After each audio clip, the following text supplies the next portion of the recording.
and welcome to a deep edition of Ben's Junk. Deep lore, that is. And man, we are digging into some true Oddity archive minutia with this one, which I guess would be kind of on brand for me, wouldn't it?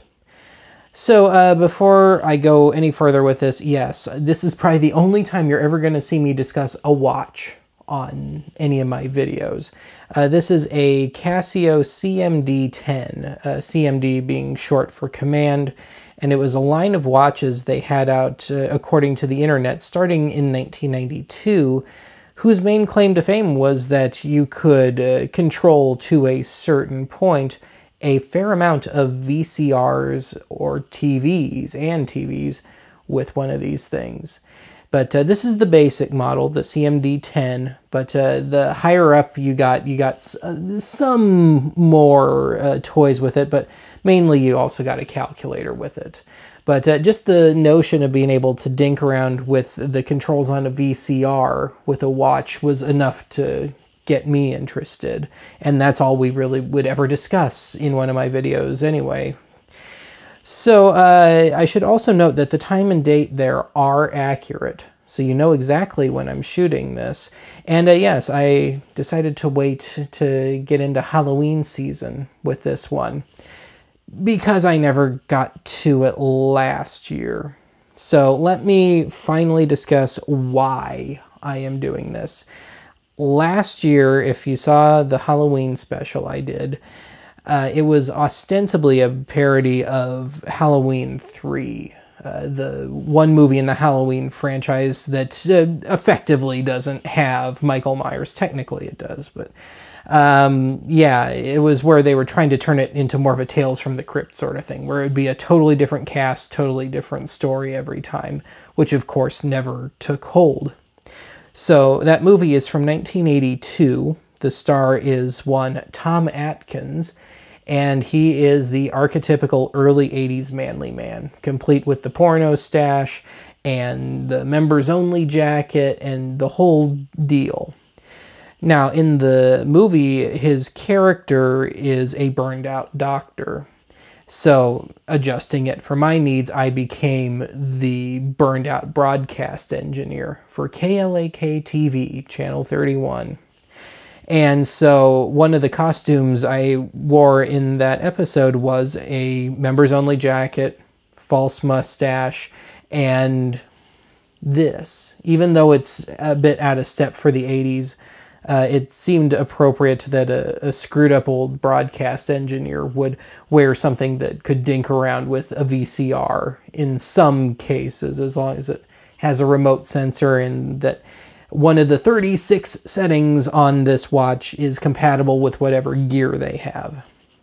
So anyway, I had actually had this for a while before that episode, but it was a total fixer-upper. Needed a new battery, needed cleaning badly, the old wristband had completely rotted, and it took me a while to just kind of build this back up, but I actually had to have the replacement wristband imported from England and from a different manufacturer, somebody, I think, just 3D printing these things.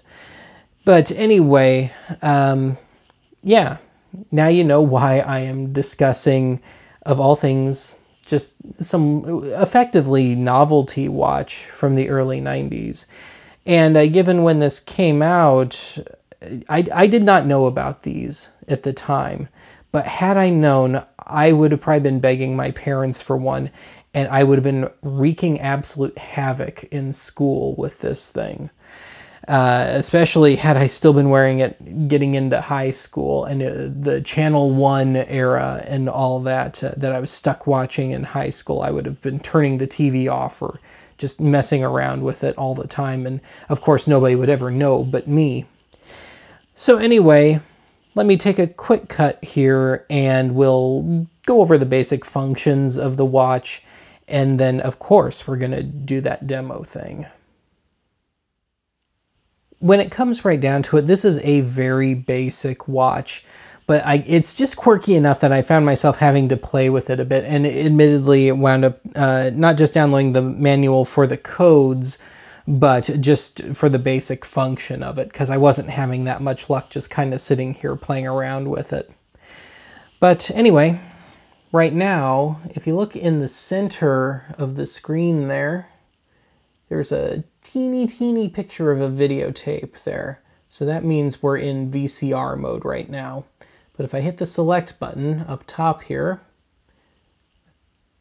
either just normal old watch mode, TV mode, it says TV in there, believe it or not, and otherwise, yeah, VCR.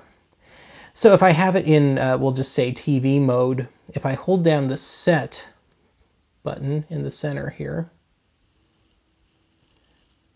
you can see it's blinking number 17 right now. There are 36 settings that you can choose from here. And I should note that the manual kicking around for this thing on the internet right now is not accurate, at least not for any of my gear. And I own enough gear. But yes, in TV mode, number 17 works with, strangely enough, my modern day 4K LG brand TV. This thing does not work with any of the 3 consumer grade CRTs that I own, that all have remotes, of course. But yeah, it works with the new modern TV. And yes, I was able to get this to work with 3 of my VCRs, 1 Betamax, 2 VHS. So otherwise, getting back to the 3 buttons along the side here, the basic stuff. Let me get out of any particular mode here. Stopwatch, alarm, and then just adjust the time and date. That's about it. Now, over on the right here, it's you can tell whoever owned this before me put a little wear on it. But that is the power button up top. Then in VCR mode, switch between TV and VCR mode for a VCR. Stop and play. And then bottom, we got 4 buttons.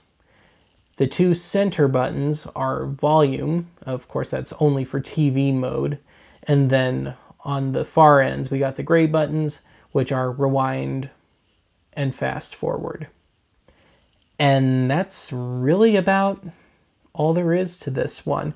Of course, you got the little remote sensor up there. That's not just some cute design on this thing. And that's all there is to it. So you know what that means. Demo time. All right, let's hit 2 birds with 1 stone here. And indeed, that'll take care of 2 of our 3 tests here. But it was just dumb luck that the 2 items that my watch most readily worked with were kind of just everyday pieces of gear for me. So for the VCR, my daily driver RCA unit, it's not a particularly great model, not a bad model either, but one that I'm okay with putting a ton of hours on. I very rarely use it as a transfer deck. And then otherwise, for the TV, my normal old living room TV, my LG, my totally modern smart TV. And indeed, I should note on the VCR front, it is setting number 1 for that particular model of VCR. It worked out that way. I didn't have to do any digging at all for that one. But anyway, let's get into this here. So we are getting into Halloween season, so I suppose I should have some more seasonally appropriate material. So I guess I'll go ahead and take the opportunity to give a little plug to Eddie Spaghetti here. Here Lies. Up in Montreal, and this is one of his Halloween mixtapes, and I have it queued up for some commercials right now, so we got that going for us. I'll go ahead and just pop this in and stop the tape and turn the VCR right back off. But otherwise, let's give this a try. So I've already got it in TV mode, kind of right between the 8 and the 3 there. Now the sensor on the TV is very low, so this is probably not going to be in the shot, but let's hit the power button. Of course, there is my reflection, but yes, it worked. We'll wait for the screensaver here. And of course, it's a smart TV, so it's got to have all this junk that always comes up. But I can also adjust the volume. Now granted, if you hold the button down, it goes into kind of hyperactive mode. And you do have to factor in a certain lag, which can make it a little interesting to dial in the volume. So we got that under control. We'll kick into VCR mode here. If I can get my camera to focus properly. Okay, VCR mode. We'll turn on the VCR. There we go. We'll hit play. Mermaid and more, plus costumes for mom and dad too. Extra bonus. Costume commercial. One, get two free. Buy one accessory item at the original ticketed price, get two free. Now if I want to get ambitious here, I could kick back into TV mode and play around. The Halloween Giant, 5 locations. Also Broadview, Calumet City, Chicago, and Downers Grove. Okay, back into VCR mode. We'll hit rewind here.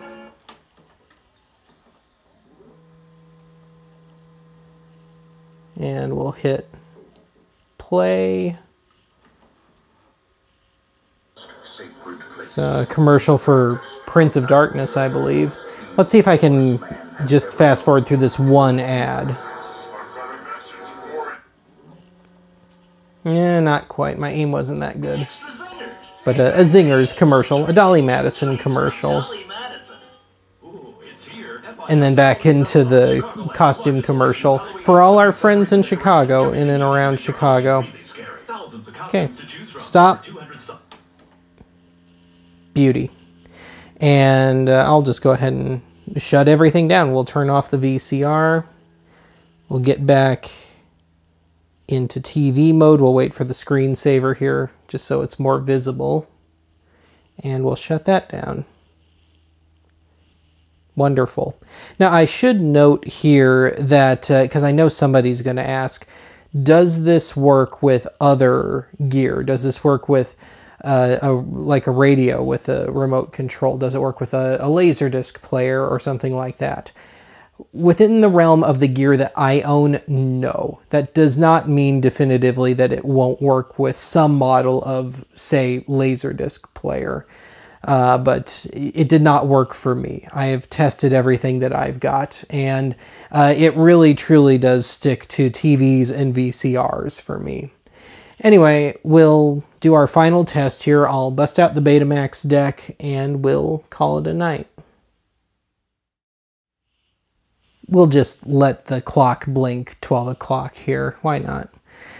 Anyway, it wouldn't be a Benny Boy home video weird ephemera thing without some Betamax action, would it? So, yes, we got my 650 going here, and it is incidentally code number 3 that worked for this. Again, I didn't have to dig too deep. But anyway, admittedly, I don't have as much seasonally appropriate material on Betamax, so I kind of had to stretch a little here. But I grabbed one that's, at least amongst the Archives Patreon donors, kind of semi-infamous. Dead Guy Day, 1986. If my camera will focus on it. There we go. Kind of half-focused. So, this is, like, the intro to this feels like the intro to a really, really bad public access show that doesn't actually exist. And otherwise, it's some friends, possibly slightly chemically altered, wandering around, because this is LA, this is Hollywood, going past dead celebrities' homes, and then ultimately winding up at Forest Lawn Cemetery. And yeah, a good time all around. But having said that, this was shot in April, so this isn't truly a Halloween thing, but it has a inappropriate vibe, I think. So we'll just go ahead and pop this in, get it queued up, turn the VCR back off. There we go. Now, as you probably noticed, there is no on-screen menu for this particular machine. So the only way you know it's on is if the green light is on at the top left, and better yet, if tape is actually playing. So anyway, let's go ahead and give this a shot, shall we? So we'll go ahead and turn it on. You should see the green light. Yep. I'll do it a couple of times here. If you look at the tip of my finger, off, on. Great. So let's go ahead and hit play. And I will have to jump around because of some of the music here. But it is indeed Dead Guy Day. And there's some kind of cute, lame camera tricks. And he's got a Don Post mask there. Of course, it'd be nice if the signal were a little more stable. Now, you might recognize him from last year's Christmas episode if you saw that. He was one of the musicians playing in the mall. And indeed, you'll see his guitar playing buddy in a bit here too. But let's see if I can get to one of his kind of cheesy camera cuts here.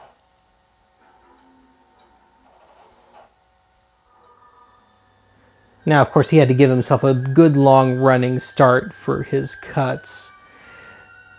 But there we go. Wonderful. I was just about to play with the volume there. But I guess I don't need to now.